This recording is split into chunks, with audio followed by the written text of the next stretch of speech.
Darwin's point of view. 2 years later. Siya ang kidney donor mo. At siya rin ang bone marrow donor mo. Mahal na mahal ka ni Darwin. Higit pa sa buhay niya. Up to this moment, it was still very clear in my mind what Aliana had said about the sacrifices that Cher had made for me before she left.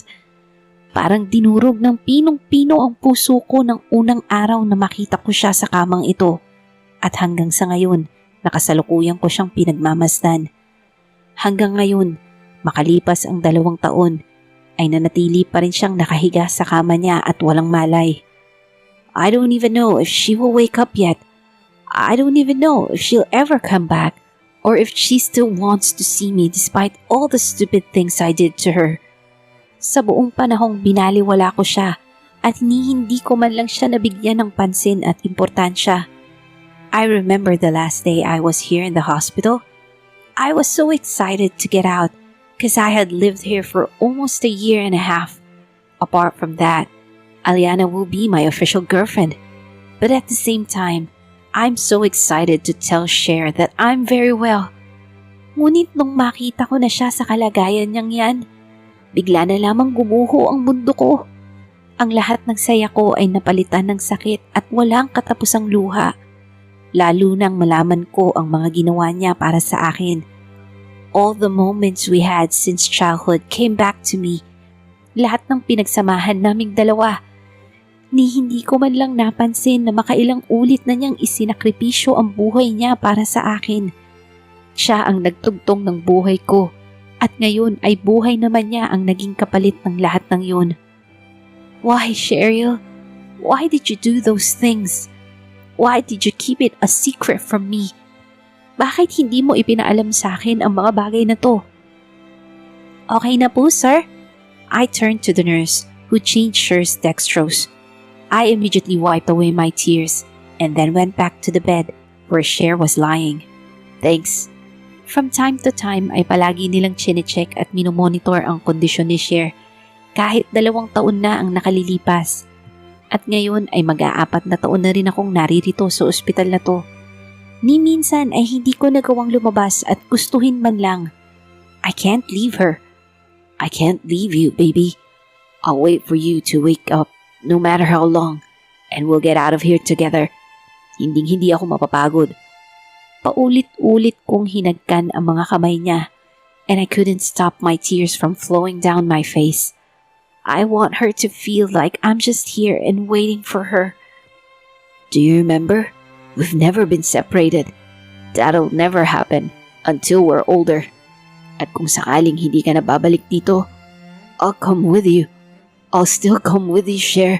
I swear. Nothing can separate us. Not even death. Niyakap ko siya at hinayaang muli ang sarili kong makatulog sa tabi niya. Gusto kong sa paggising niya ay ako ang una niyang masisilayan at wala nang iba pa.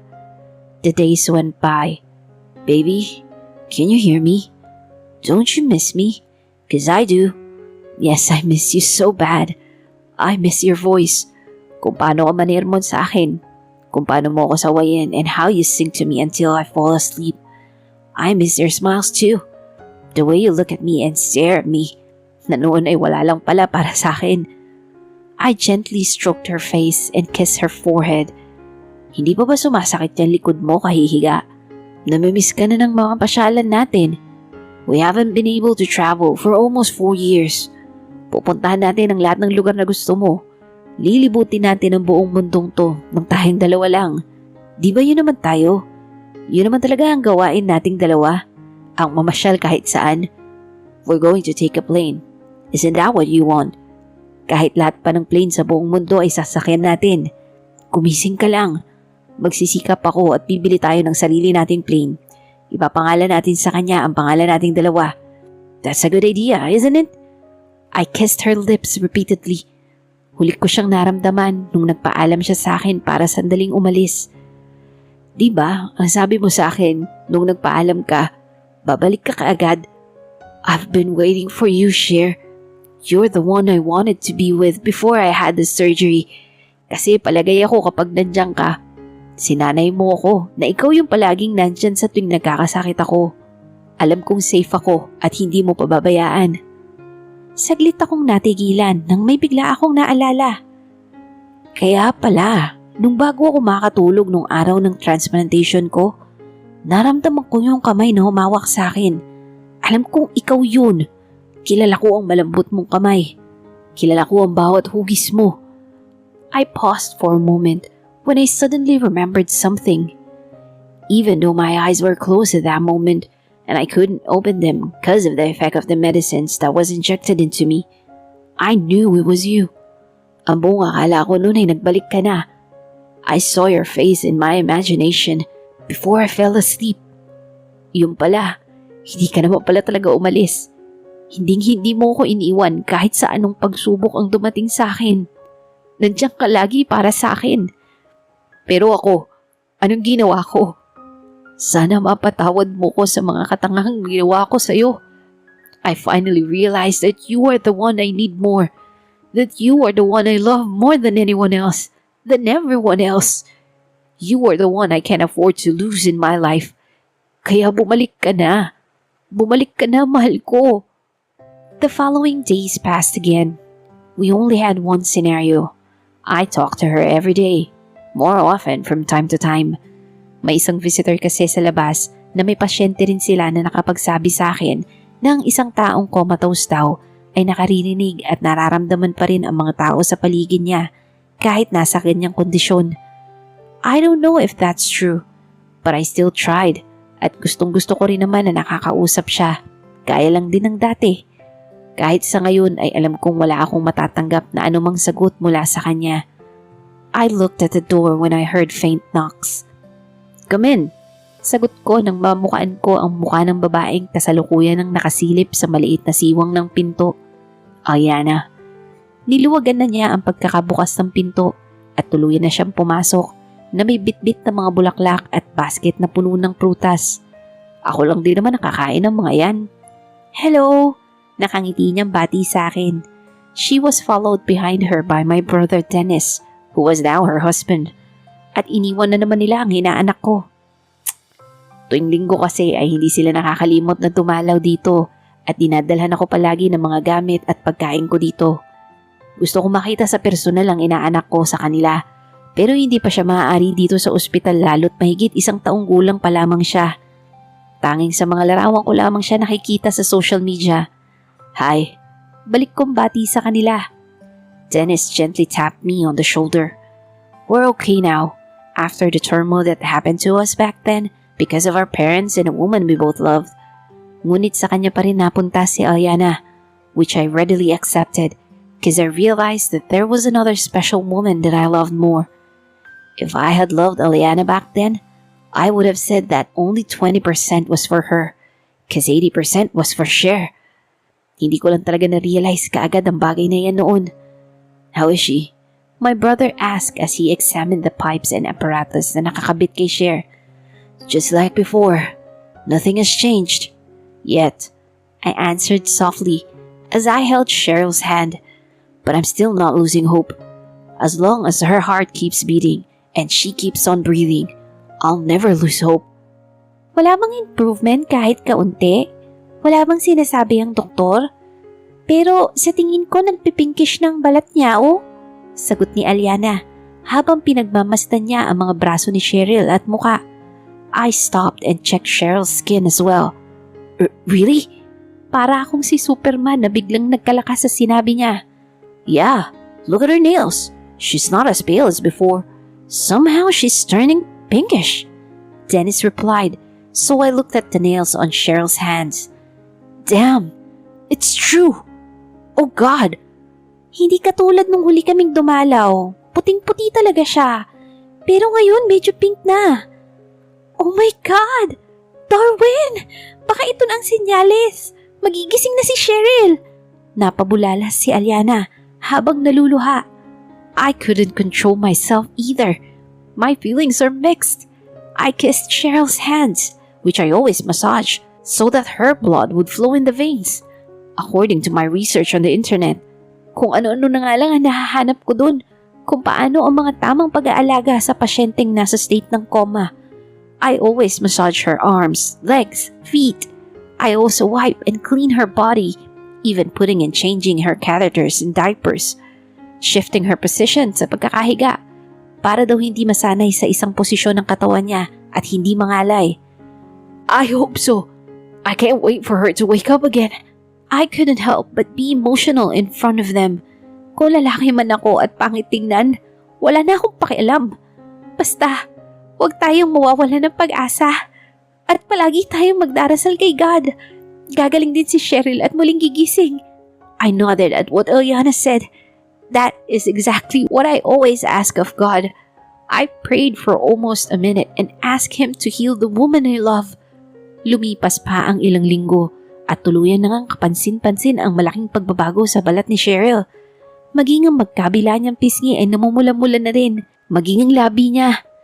Ang mga kuko niya ay nagkakulay na rin at para na lang talaga siyang natutulog. Tinanggal na rin ang tubong nakakabit sa kanya at tanging dextrose na lang niya ang natira. I can't wait for you to wake up again, baby. I miss your smiles and your voice. I miss your care for me. Yung mga pag-aalala mo sa akin. But I promise, when you wake up, ako naman ang mag-aalaga sa'yo. I'll make you feel how precious you are to me. I love you so much, baby. I kissed her forehead and her lips again before I hugged her and crouched beside her.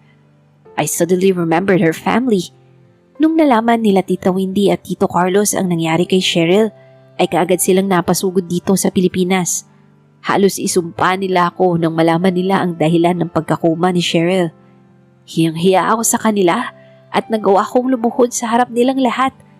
Maging ako ay hindi ko mapatawad ang sarili ko sa nangyaring ito.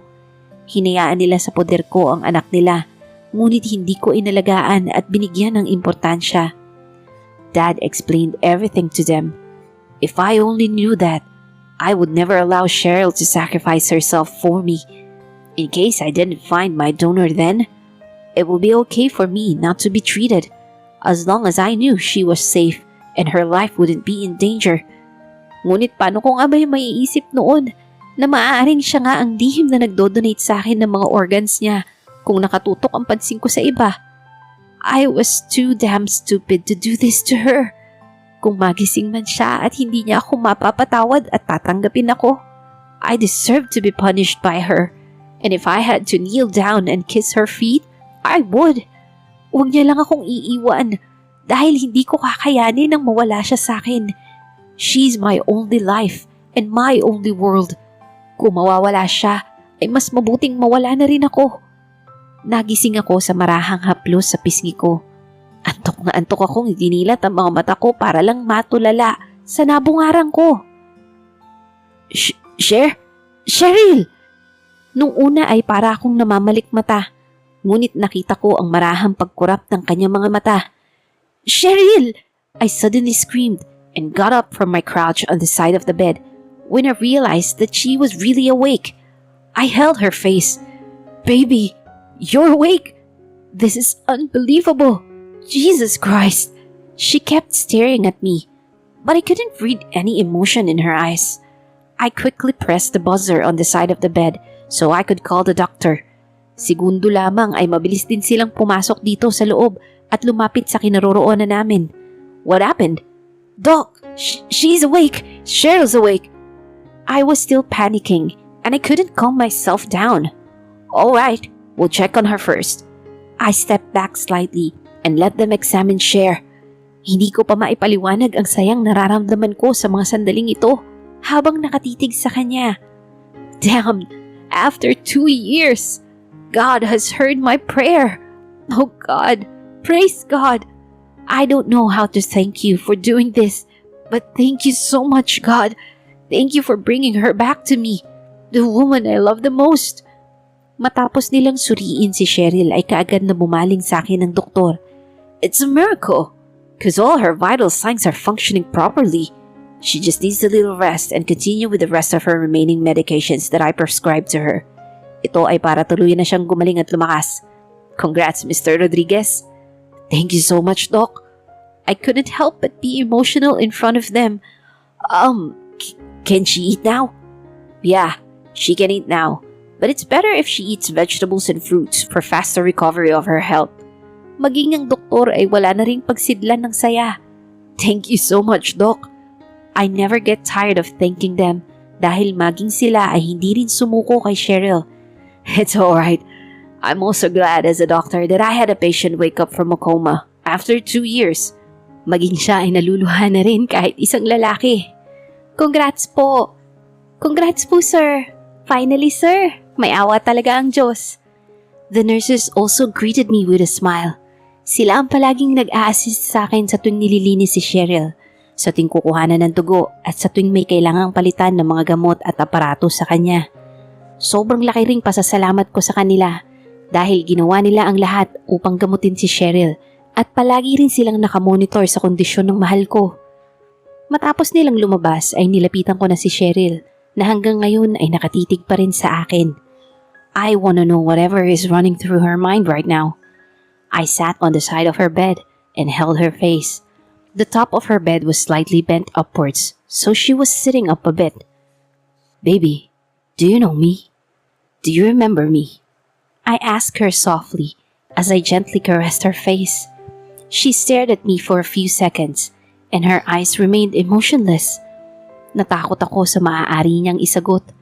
Natakot akong baka hindi na niya ako makilala sa tagal niyang nakatulog. But immediately, my eyes filled with tears when she nodded softly.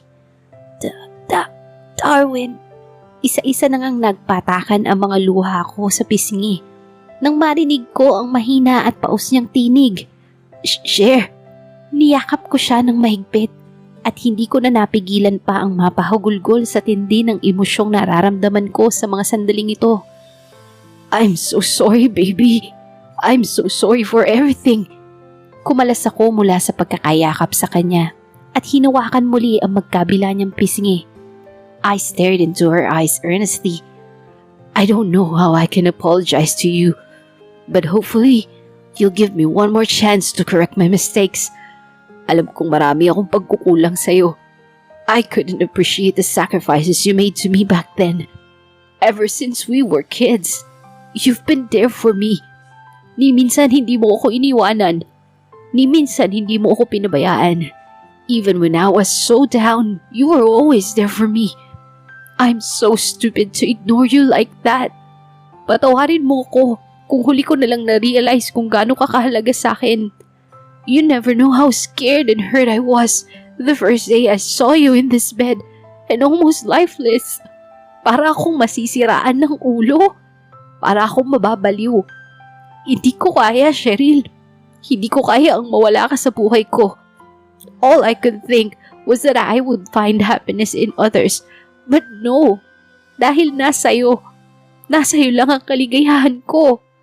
I gently kissed her forehead, even though I didn't receive any reaction from her. I promise, ako naman ngayon ang mag-aalaga sa'yo. I'll make up for the time wasted on us. We'll never be separated. Pangako ko yan, mahal ko. I love you so much. And I hope it's not too late for you to accept me again. She was still staring at me, and I still couldn't read any emotion from her. So I was worried so much. Strange fear begins to envelop me. Natatakot akong baka sa paggising niyang ito ay kasabay nitong nagising ang realisasyon niya. Ang puso niya at isipan niya para tuluyan na niya akong iwan. I hugged her tightly. Yung tipong wala siyang lakas upang makawala sa akin. I can't stand if she decides to stay away from me now that she's awake. I'm gonna die. I swear by that. I'll die if she leaves me. I immediately called Tito Carlos and Tita Wendy, Cheryl's parents, to let them know that their daughter had woken up. They only stayed here in the Philippines for a few months since Cheryl fell into a coma. When the doctor said that Cheryl might not wake up, they immediately lost hope. Bumalik sila ng United Kingdom dahil nahihirapan silang makita si Cheryl sa ganitong kalagayan. Noon ay gusto na nilang ipatanggal ang ventilator machine at hayaan na lang si Cheryl na makapagpahinga na. Ngunit naglumuhod ako sa kanilang harapan at nagmakaawa na wag susuko. Kahit ako na lang ang magbantay at babalitaan ko na lang sila lagi. I can't afford to give up Cheryl that easily. Kung nagawa niyang magtiis sa akin at hindi sumuko sa mahabang panahong nakakasama niya ako, ngunit nasa iba naman ang atensyon ko, ay kaya ko rin. I could wait, no matter how long. God is merciful at hindi niya hahayaang mawala na lang si Cheryl sa mundo na hindi man lang niya nararamdaman ang pagmamahal ko para sa kanya. And now, all my prayers to him have been answered. I'll never waste this opportunity he gave me. Kailangan maubos mo pagkain mong to upang bumalik ka agad ng lakas mo. Muli kong iniumang sa bibig ni Cher ang isang kutsara ng lugaw na may halong maliit na dahon ng gulay. Yung madali niya lang malulunok dahil idinadaing niya ang pananakit ng lalamunan niya. I'm full, she answered softly, and her voice was still hoarse. According to her doctor, she had some damage to her vocal cords due to her long intubation that lasted for 2 years. Maibinigay na rin naman silang gamot at maibabalik din daw kaagad ito sa ayos. Alright, drink this water. Inalalayan ko siya sa pag-inom ng tubig. Kahit sa pag-inom ay nahihirapan din siya. Just rest for a while. After an hour, you'll take your medicine. I helped her lean on her bed, bent slightly upwards. Can I brush my teeth? Mahina niyang tanong at halatang nahihirapan siya. I couldn't help but smile as I stared at her. Baby, I can still kiss your lips even if you don't brush your teeth. Kaagad naman siyang sumimangot sa sinabi ko, kaya mas lumawak ang pagkakangiti ko. At least, ngayon ay nagre-react na siya sa mga sinasabi ko. Sobrang saya ko. Hindi niya lang alam. Hindi ko tuloy napigilan ang sarili kong hagkan siya sa labi. Inipit niya naman ito ng mabuti at pinigilang ibuka. We haven't even ever experienced kissing more than a smack. And I can't wait to do more of that with her now. Maraming beses na rin kaming nagtabi sa kama sa pagtulog. Ngunit hanggang yakap lang kami dahil malaki ang paggalang ko sa kanya. Bukod doon ay nasanay na talaga kami mula sa pagkabata namin. Kaya wala na sa amin ang magtabi sa kama. There's no malice in us. But if others find out, syempre hindi ganun ang iisipin nila. But we don't care what other people say to us. My taste is better. Sabi niya nang pakawalan ko na ang labi niya. Ngunit napansin ko ang pamumula ng mga pisngi niya at pilit iniwasan ang aking mga mata. Sa tuwa ko sa kanya ay hindi ko napigilan ang pisilin ang namumula niyang mga pisngi. Marahan lang naman upang hindi siya masaktan. Alright, I'll help you. I got a mug and extra toothbrush with toothpaste on top. I also prepared a glass of water and help her with brushing her teeth. Mabagal pa rin siyang kumilos at tila nahihirapan sa paggalaw, kaya inagaw ko na ang toothbrush niyang hawak. Ako na, just open your mouth. Utos ko at sumunod din kaagad siya. I was the one who brushed her teeth while holding a mug under her chin. Napansin ko naman ang muli niyang pagtitig sa akin habang abala ako sa pagtututbrush ng mga ngipin niya. Kung noon ay wala akong pakialam kung ano man ang iniisip niya, ngayon ay interesado na ako sa lahat. Ultimo sa kaunting kibot lang ng mga labi niya at sa pagkurap ng mga mata niya. Siguro ay dala ito ng pangamba sa hindi ko malamang dahilan. Nang matapos ay iniligpit ko na ang mga ginamit niya at muli siyang tinabihan sa kama. Can I kiss you again? Malambing kong tanong sa kanya at haya na naman ang pamumula ng pisngi niya at pag-iwas niya ng tingin sa akin. It didn't take long for her to nod softly, which almost made my heart fall. I gently held her face and slowly brought my face closer to her until our lips finally met. I eagerly claimed her lips at hindi rin naman nagtagal ay naramdaman ko ang marahan niyang pagtugon at pagtanggap sa akin. Damn, baby. She had no idea how much she made me happy in these golden moments. Hindi maganda tuto sa gagawin ng mga magulang at kapatid ni Cheryl nang sila ay dumating dito sa ospital. Sobrang dami nilang dalang pasalubong mula sa UK. Foods, chocolates, clothes, and other things na hindi pa naman gaano kailangan ni Cheryl because she still needs to rest and eat more nutritious food. 2 linggo na ang nakalipas at ngayon ay maaari na siyang lumabas. But she still had to undergo therapy such as walking. Her knees are still weak, so I always massage them. Kailangan pa rin niya ng alalay sa paglalakad at kumain ng mga pagkaing mayayaman sa bitamina. Darwin? Yes, tita. Napalingon ako kay Tita Wendy mula sa pagtutupi ko ng ilang mga damit ni Cheryl na pinagubaran dahil ngayon ay inihahanda na siya para sa paglabas ng ospital. Can you leave us for a while? We just have something important to talk about. Just the whole family. Napahinto ako at hindi kaagad nakasagot. Simula nung dumating sila dito ay napansin ko na ang mga kakaiba nilang kilos. Hindi ko lang gaanong pinapansin ang naiisip ko dahil nag-uumpisa na akong matakot. Lumingon ako kay Cheryl at mas naragdagan ang pangamba ko nang bumalik na naman sa walang emosyon ang mga mata niya habang nakatitig sa akin. Pansin ko naman na walang pagsidlan ang saya niya sa tuwing nasa harapan niya ang pamilya niya at kinakausap siya. Na sa tuwing ako naman ang kaharap niya ay hindi ko nakikita ang mga ginting yun. Yes, tita. Sige po. I just put Cheryl's folded clothes in a paper bag. I quietly walked out of the room and let the whole family be alone for a few hours. Nagpatuloy ako sa paglalakad hanggang sa makalabas ako ng ospital sa kauna-unahang beses na nangyari sa loob ng 4 na taong pananatili ko sa gusaling ito. Ngunit bakit parang hindi ako masaya ngayong nakalabas na ako? Hindi ako nasasabik na harapin muli ang buhay dito sa labas dahil pakiramdam ko ay may mawawala sa akin sa oras na mangyari yon. I found myself in a park. Paulit-ulit akong huminga ng malalim dahil sa paninikip ng dibdib ko. I feel like they will take Cheryl away from me if my suspicions are correct. What can I do if her family decides? At paano kung pagkatapos ng lahat ng sakit na ibinigay ko kay Cheryl ay pumayag na siya sa kagustuhan ng mga magulang niya? Mapipigilan ko ba sila? May karapatan ba ako? Sa tingin ko ay wala. I hurt Cheryl for a long time and I have no right to stop her from leaving me. A few more moments passed before I decided to go back inside the hospital. Inabutan ko na nasa labas ng silid ang nakababatang kapatid ni Cheryl na babae. 2 taon lang ang itinanda ni Cheryl sa kanya at ngayon ay dalagang-dalaga na rin siya. Jenny.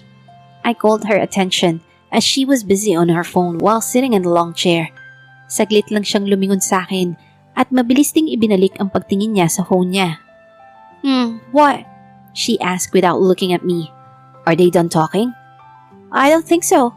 Napahinga na lang ako ng malalim. Looks like I won't get a good answer from her in case I ask her. I just sat next to her and chose to wait. Alam mo ba kung anong kulang sa kapatid ko? I turned to Jenny at her sudden question. She still stayed focused on her phone. What do you mean? Love for herself. That's what she lacks. Hindi ako nakaimik sa isinagot niya dahil sa tingin ko ay tama siya.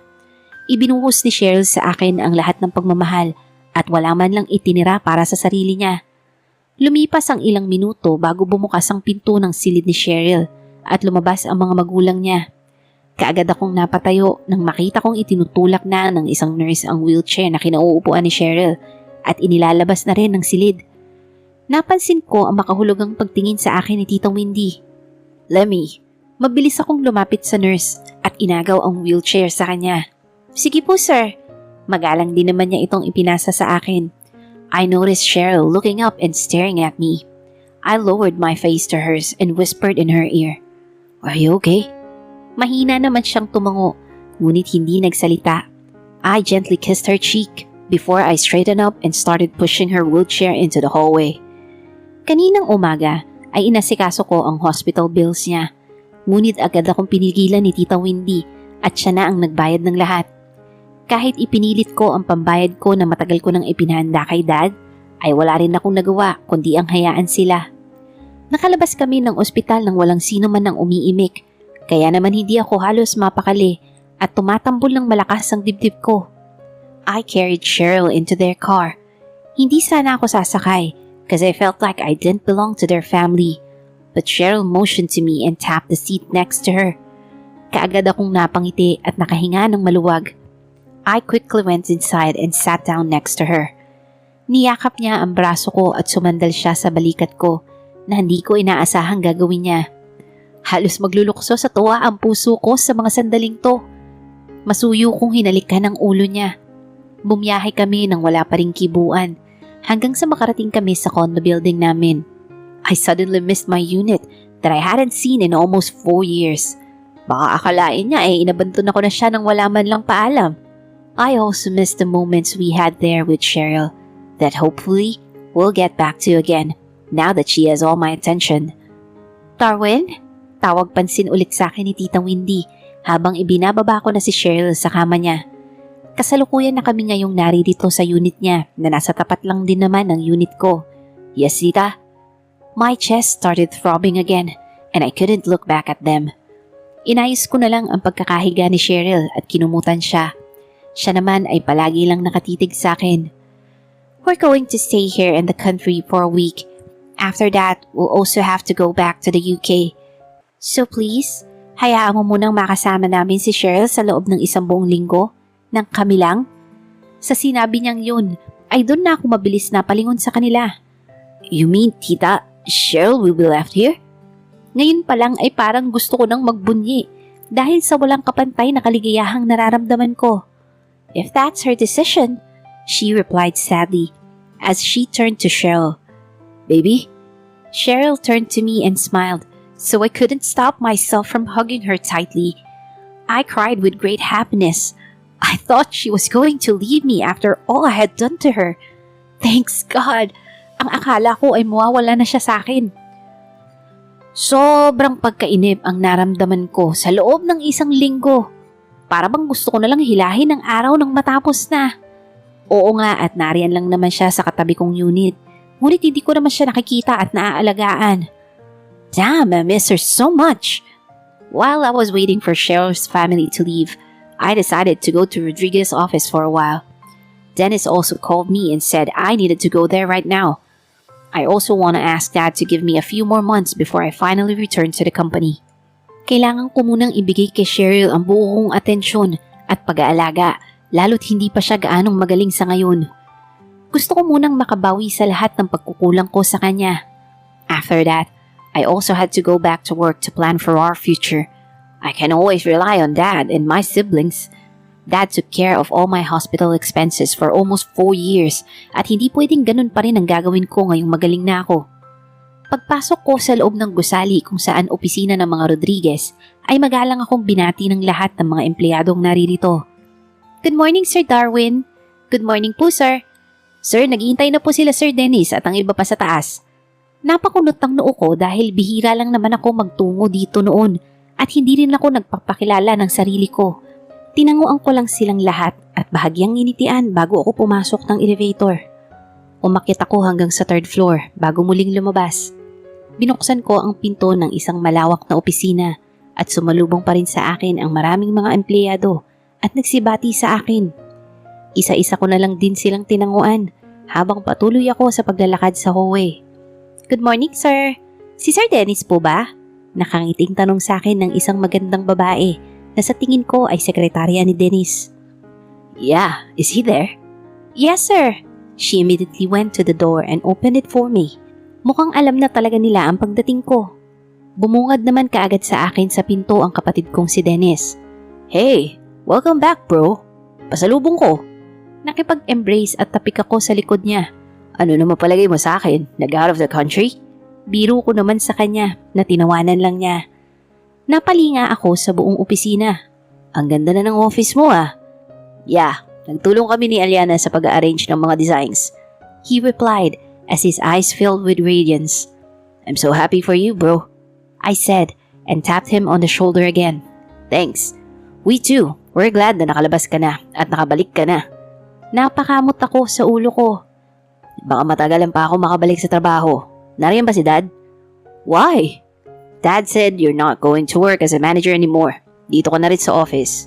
Kasama naming lahat and we'll work together to run the whole company. We need you here. Tumangutang una lang ako sa sinabi niya. I don't have to protest anymore. Maayos na ang relasyon namin sa ngayon at ganun din ni Dad. Kaya siguro ay ito na rin ang oras para makasama ko sila at makipagkasundo sa pamamalakad ng kumpanya. The war between us is all over. Nasaan nga pala sila? In the conference room. Come on, kanina ka pa rin nila hinihintay. Siya na ang nagbukas ng pinto ng office niya at naunang lumabas. I immediately followed him and went to the conference room. Napansin kong maraming bitbit na pagkain ang mga empleyado dito. Ano kayang meron? Good morning po, sir. Hello po ulit, sir. Kain po tayo, sir. Mukhang inunahan niyo pa kami, ah. Dennis told them, obviously just joking. Ay, sorry po, sir. Marami pa po dun sa loob, sir. Mamaya, sisingilin ko kayo dyan. Sir, wag naman po. Gutom lang. Nagkanyang-kanyang hagik-kika na ang mga babae habang lumalantak na ng mga pagkain sa kani-kanilang mga cubicle. Binuksan ni Dennis ang pinto ng conference room kasabay ang pagsabog ng mga confetti, balloons at maging mga alak sa buong silid. Welcome back! Wow! Napanganga ako sa bonggang salubong nila sa akin. And oh, the whole Rodriguez family is complete here. Kuya Darwin! Napalingon naman ako kay Jopay na nagmamadaling maglakad palapit sa akin habang may hawak na balloon at may suot na pangbatang pink headband. Namiss ko tong baby kong to. Siya ang pinaka-baby ko sa lahat ng mga pinsan ko dahil siya lang din naman kasi ang nag-iisang babae sa aming magpipinsan. Ngunit napahinto ako nang mapansin kong malaki ang tiyan niya at tumaba rin siya. Sweetheart, binuka ko ang mga braso ko para sa kanya at sinalok ko ang pagyakap niya sa akin. She rarely visited the hospital, and the last time was when she said that she and her boyfriend Vic were getting married.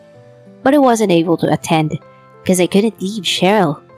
I miss you, kuya. Sorry, minsan lang ako nakadalaw sa ospital. Nahirapan na kasi akong kumilos dahil dito. She showed me her big belly. It's okay. Alagaan mo yan para malusog kapag lumabas. I messed up her hair. She took off her pink headband and put it on me. Siyempre, ninong ka. Oh, sure. Welcome back, dude. Did you miss me? Kiss mo rin ako, oh. Sumalubong sa akin si Chris na nagkakandahaba ang nguso, ngunit may buhat namang sanggol. Is that really your child? Parang hindi mo naman kayang gumawa niyan. Biro ko kahit obvious naman na sa kanya ang bata dahil iisa lang sila ng muka. Ba't hinahamon yata ako nito eh? Pangalawa na to, boy, and the third one is already processing. Ikaw wala pa kahit isang punla. He replied proudly to me, which made me gasp. Pangatlo? Hindi makapaniwala ako namang tanong sa kanya. Parang kailan lang naman, wala ako nababalita ang anak niya. Isang simple ngunit magandang babae ang lumapit sa kanya na hindi naman buntis. Anong pangatlo? Hindi pa ako buntis, Chris? Baka sa iba mo yung ginawa. Suddenly, everyone laughed out loud. You're now dead, boy. Sigaw naman ni Noah na lumapit na rin sa amin at tinapik ako sa balikat. Welcome back! Nakipag-fist bump siya sa akin. Thanks, bro. I said processing, baby. Ginagawa pa lang natin. Huwag ka na kasing sumabat.